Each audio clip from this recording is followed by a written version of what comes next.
Good day, everyone, and welcome to the story behind the stories. I'm Ken Waddell, publisher of the Neepawa Banner, Neepawa Press, and I have with me Owen Devereaux, sports and news reporter, and Kate Jackman-Atkinson, our publisher. We've got a wide range of topics this week. Did I just get a promotion there? What did I call you? Publisher. Oh, no, you're editor. Back down again. There you go. Oh. Well, whatever. Oh, well, there goes my day. Man. Yeah, what can you say? Anyway, this week we have some big news in the paper, a bit of a historical story, but it's also quite current because we are able to celebrate the achievements of the Neepawa Farmers baseball team.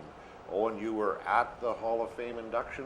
Tell us your reaction to that. I understand it was quite a show. That's right, Ken. It was actually the first opportunity I had ever had to be at the Manitoba Baseball Hall of Fame. It was an amazing experience, as we have in our Neepawa Press and in the Neepawa Banner. As you said, this was such an important story. We felt we had to cover it in both papers to give the full experience. The reason I was down there, of course, is this year's Hall of Fame had a real local flavor to it. Don Schmall, who pitched for both the Neepawa Cubs and the Neepawa Farmers, was inducted into the Hall of Fame. Of course, everyone from Neepawa in the area knows Don very well. As well, Vince Eastman, though he's from Virden originally, he did pitch for Neepawa during the mid to late 90s. Great pitcher. He was also inducted into the Hall. Both members of the Neepawa Farmers from the early to late 90s. And that team as well, it was very special because technically they were double inductees. The team itself, the 1993 to 97 Farmers, went into the Hall. They were a really special group of players. Well, really, I thought was very interesting when I was talking to the players. What made them special is the Manitoba Senior Baseball League was in its prime in the 90s. All the teams seemed to be contenders. There were a lot of import players that would come in for other teams. Import players, American or Venezuelan, Puerto Rican, and they were paid, they were allowed to do that. It's within the rules of the guidelines of the league. Neepawa did that as well, but not to the same degree. Most of their talented players, their stars, they were all homegrown. And that's what you like to see. It's pretty unique, very special. Yeah. So it was a big event, quite a few people there, and lots of Neepawa area people down to help celebrate too. There were about 600 people, 700 people there. It was held at the Morden Recreation Center. It was the first time I'd actually had a chance to see it. And that's where the Hall of Fame is held as well. Some amazing pictures from the event. We'll be putting them on mywestman.ca so you can see some of the museum for yourself. There was also another, local team that got inducted, if I remember correctly. That's right. There's different categories. The Neepawa Farmers are part of the major team. In the small community category, the Ebb and Flow Lakers from the early 90s, 90 to 96, were inducted this year as well. A lot of people nowadays know them as members of the Santa Clara Baseball League. But this was a younger group of players from Ebb and Flow, and they'd be what they call tournament teams. Okay. They would go all over the prairies, into the U.S. as well, and they'd play tournaments. What's interesting is they were the first team, first Canadian team to ever win the Indigenous Games, the Indigenous Baseball Championship. That was, if I remember correctly, that was held in '96 in Minnesota, and they beat an all-star team of American Indigenous players. It was really sort of the highlight for them. It's quite an accomplishment. It is, and it was really well-deserved for all of them, for Don, Vince, Neepawa, Ebb and Flow, and all the other. There were several others that weren't from the region, but listening to their history, just getting a chance to talk to a few of them, it was really something special. Now, was this the 20th year of the Baseball Hall of Fame? Was that right? 21st year. 21st year? Yeah, Okay. yeah. And for the Neepawa Farmers as well, Don, Vince are in there. If I remember correctly, that makes them the 6th individuals from that era that have been inducted into the Hall of Fame. So it wasn't just these guys, it was a whole team. And speaking with Garth White, who was the coach at the time, he said that was something special because it was literally a team. They weren't in it for a paycheck, they were in it for the community. And that's all you can ever ask. It's interesting because there's quite a few people from the Neepawa area in the Hall of Fame. But the other thing is that, you say 21 years, so it's 22, 23 years ago. There were a lot of meetings. I was on a committee, and we were looking to try and get the Hall of Fame here in Neepawa. And it came down, our proposal came down to losing out at a board meeting by one vote. Really? Otherwise, the Hall of Fame would have been at Neepawa. And it was probably because we didn't have, I don't think at that time, maybe quite a strong location for the actual Hall of Fame. But it was always a bit of a bittersweet disappointment when people from Neepawa are inducted into the Hall of Fame. We wish them well, of course, and are very proud of them. But it would have been interesting if the Hall of Fame had been here. But It certainly would have made the drive down a lot easier. yeah, no kidding. Would have cut down on those mileage expenses. Exactly. So history, lots of history in Neepawa, and Kate, you're dealing with a history story, Knox Presbyterian Church. Yeah, this year they are celebrating 140 years of ministry in the Neepawa area, which is quite an accomplishment, I think. So they've got a celebration going on, not this weekend, but the coming weekend, 17th and 18th. They've got a community banquet one night, and then they have on the Sunday they have a celebratory barbecue, and they're also doing a special service with a previous minister who is going to bring a congratulatory message. This was really interesting to do a little bit of history, learn a little bit about the church. It's quite a landmark in our community. I think everyone who's been to Neepawa is probably familiar with it. It was built in 1891, completed in 1892 for a cost of $10,000. So if you've done some math, you'll know that 1892 to present is less than 140 years. So before that, initially the services were held in people's homes, and then they had a previous church built in town as well. It sounded like it wasn't used for very long.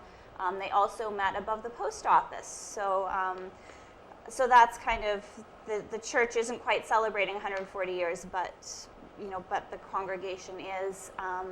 In 2000, they did a fairly comprehensive history of the Presbyterian Church, and there were still some descendants of the original members still going, which is an accomplishment too, given all the changes we've seen.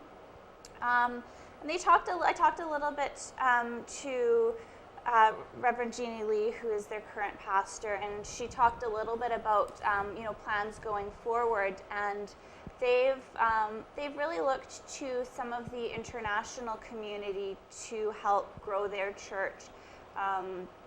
She speaks both Korean and English, and when the original group of Koreans came to Neepawa, that was one group that they really reached out to. I know she said now they have some members from the Philippines, some from Africa, as well as Canadians who've just come from different communities. And also they talked a little bit about the importance of music, and I know music lovers from the area will probably be quite familiar with Knox, even if they don't worship there, because the acoustics have made it such a popular venue for those sorts of performances. Now, I read the story, and I forget the date that was in there when they did the last renovation.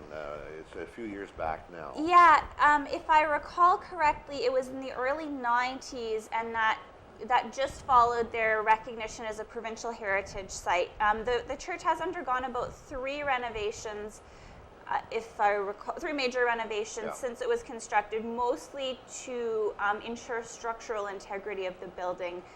It sounded like there were a few issues that they've had to contend with to make sure that the building can continue, to stand hopefully for another 140 years. What I thought was kind of interesting about the article as well is some of the historical context in terms of the pastors. Knox has been a bit of a trailblazer, hasn't it, when it comes to female-led pastors, hasn't it? Yeah.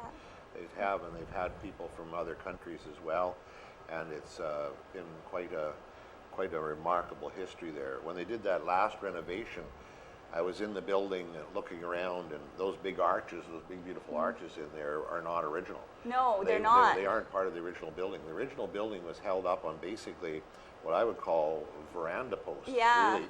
And there were 6 or 8 of them around there, and when you looked at it compared to those huge arches in there now, you wonder how on earth it ever hung together. Yeah. And the fact was it was starting to fail, and that's why they literally jacked it up and put those big arches in there. They were put in sections and slid in through the doors and then stood up. And they went right down to the basement and cut Yeah, holes they in had the to floor. go Yeah, put so- piles below the yeah, basement so level there's to support footings them. down there to hold them. Yeah. It's quite remarkable. Yeah. It's quite remarkable when you think about the commitment of the parishioners to do something like that and to continue. I mean, it obviously, as Kate, you said, it holds a very special significance, and that's just a great example of it, isn't it? And if you do want to see what it looked like before those new arches were put in, we have a picture from, I believe it's 1915 of the sanctuary, so you can compare and contrast past to present. The pews are the original. Pews are the original, yeah. Anyway, they're still as hard as they ever were. You're going to get historic splinters. Yes, historic. There's a lot of history in that. Well, Kate, I got in a lot of trouble this week, I guess, if you sure- read the paper, eh? You sure did, but it's going to keep our letters to the editor pages full for the next few weeks, and who can complain about that? I guess. We've got another letter to the editor for next week on that same topic, Yeah. stored up, don't we? We do, yeah. Maybe we'll have some more that come in after this week's column. Well, To you never refresh know. people's memories, though, Yeah. Ken, which opinion piece are you referring to right now? Well, Ken Waddell wrote, so there's somebody going to disagree with it, right? No. No, it was We're that, getting worried you'd lost your touch. We hadn't had any letters recently, so No. this is good. I think I stepped it up this week a little bit. No, the whole recycling industry is something that I've been involved with and observed and participated in since I was a child. But it really took off in the early 90s when our local MLA, Glenn Cummings, was Minister of Environment. And to Glenn's great credit, he and his department put together a recycling program for Manitoba. It's now under a group called MMSM, Manitoba, or Multi-Material Stewardship Manitoba. And it's become, in my view, quite bureaucratic and very restricted in how they operate, which often happens with government-run organizations. Greatest intentions, keep the recyclable material and as much possible material out of the landfill. We all get that, understand that, and all accept that.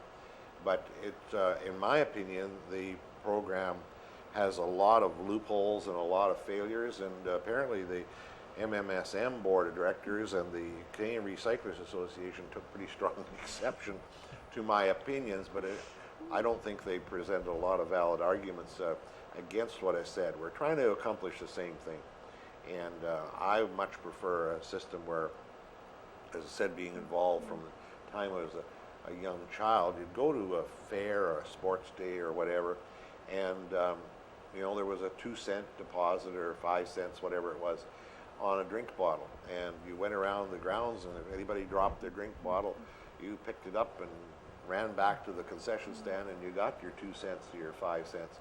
Any enterprising kid could, get 25 cents or 50 cents from mom and dad, and spend twice or 3 times that before the day was over. Is that where your entrepreneurial spirit came from? Exactly. That's why, I guess maybe that's why it's so near and dear to me. That was you can make money at this and have fun too and exercise. I mean, I was a very slim, trim kid when I was, no, I'm lying. But anyway, running around after all those pop bottles.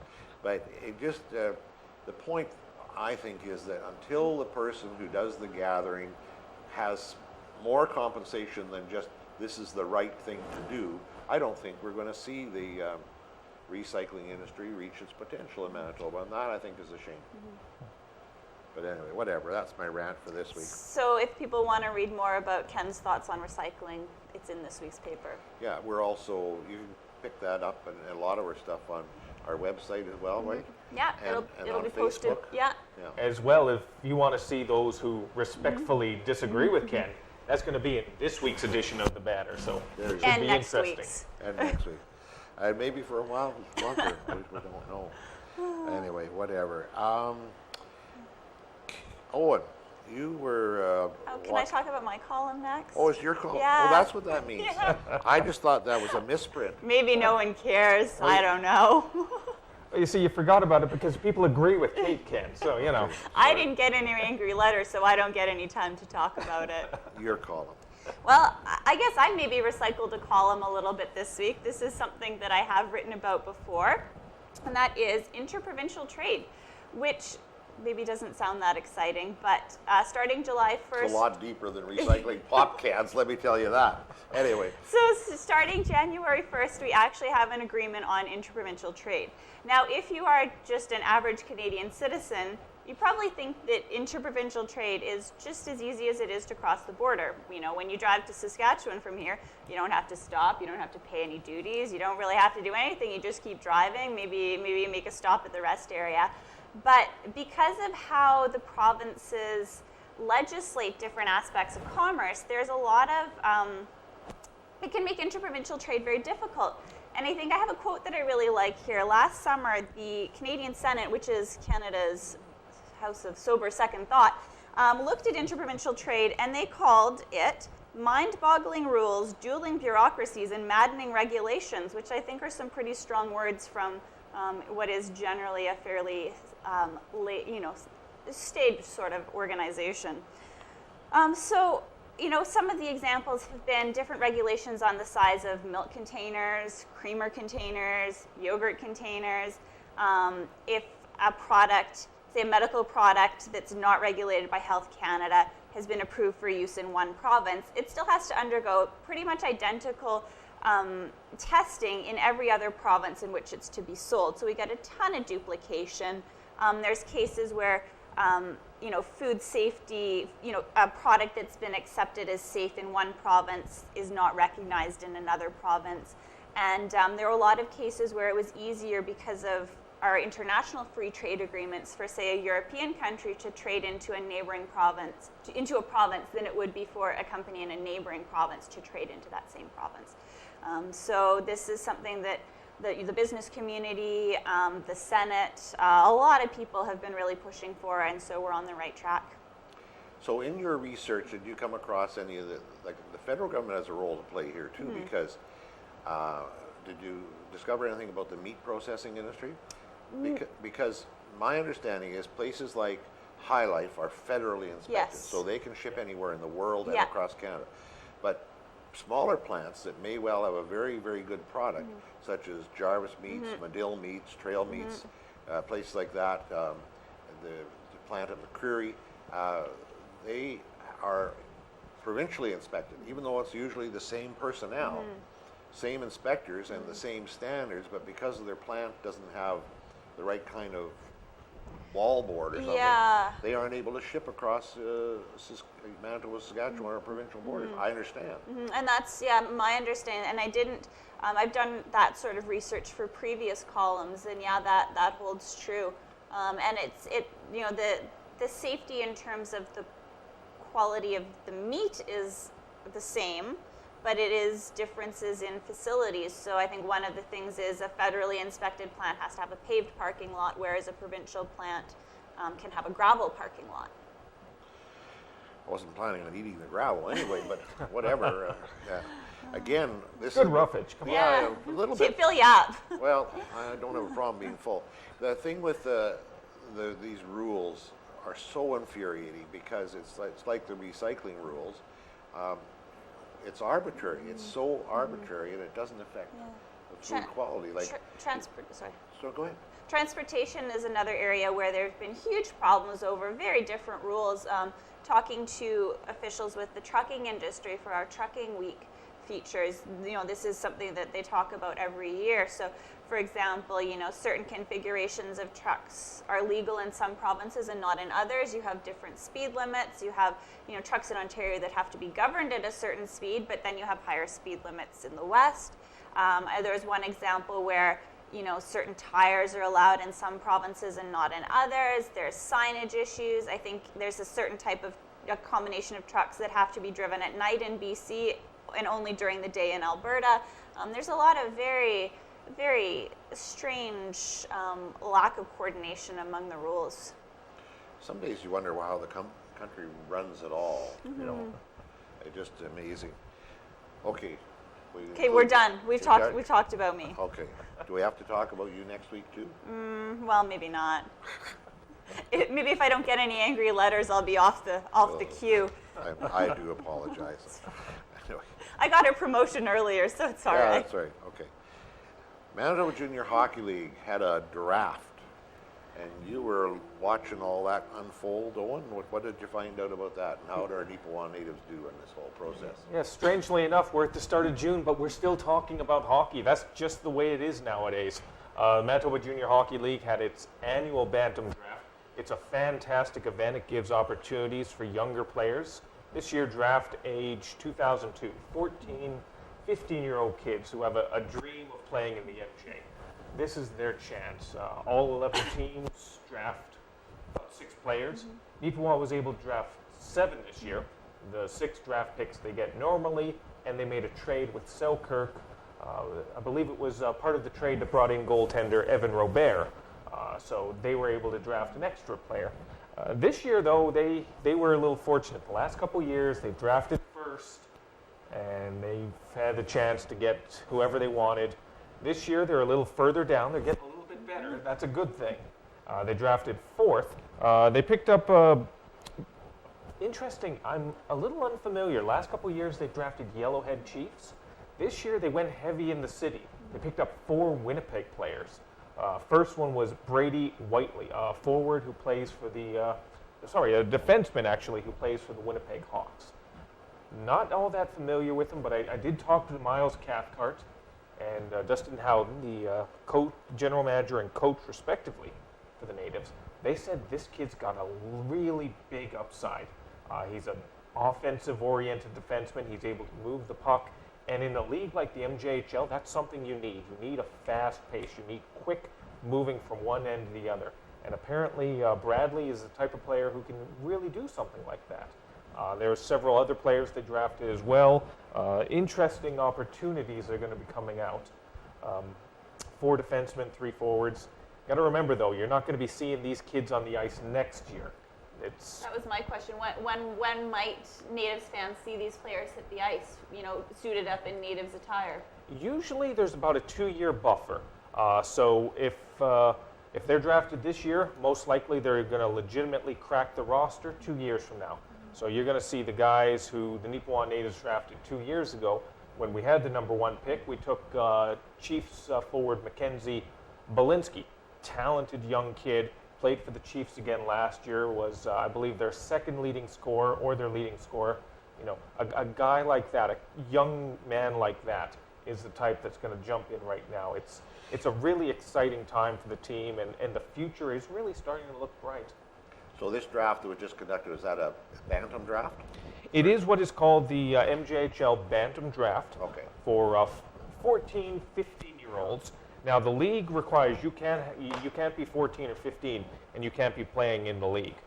So it's going to be at least a year before we see any of these kids coming in and playing for the Natives. Sounds good. Yeah, I was encouraged by that. I mean, I've obviously got a vested interest in the team, and the whole community does, but I was pretty impressed with the stats there. Something, here's just a shameless plug for the Neepawa Natives. The Chase the Ace program was won last week, actually, by Darren Cook of Gladstone, and was around a $2,000 pot. And the team made application a while ago to the Liquor and Gaming Association, and we got approval. We're going to move the Chase the Ace back a little bit. A half hour later, it's at the golf course for the summer. And the pot Friday night will be $2,000 right off the hop. So 54 cards in the deck, and you say, where do we get 54 cards? Well, it's 52 plus two jokers. Yeah. And so that's going to come up on Friday nights at the golf course, 6:30. What I thought was interesting with that win, though, most people, when they hear about Chase the Ace, they'll wait until near the end thinking, oh, nobody's going to win it the first 4 weeks, the first 8 weeks. This was, what, the 7th week? I was going to ask 7th or 8th week, yeah. So if you're going to play, maybe you ought to think about that, because you never know. Well, Val Wilson posted something on Facebook this morning about it, and she made a very, very good observation. So whether you're playing Chase the Ace at the golf course for the Neepawa Natives, or you're playing Chase the Ace at the Legion, Neepawa Legion, which has a really good pot right now too, it's in that 2,000 plus range, the money stays local. It's all spent here locally, and it goes to local organizations, and I think that's important.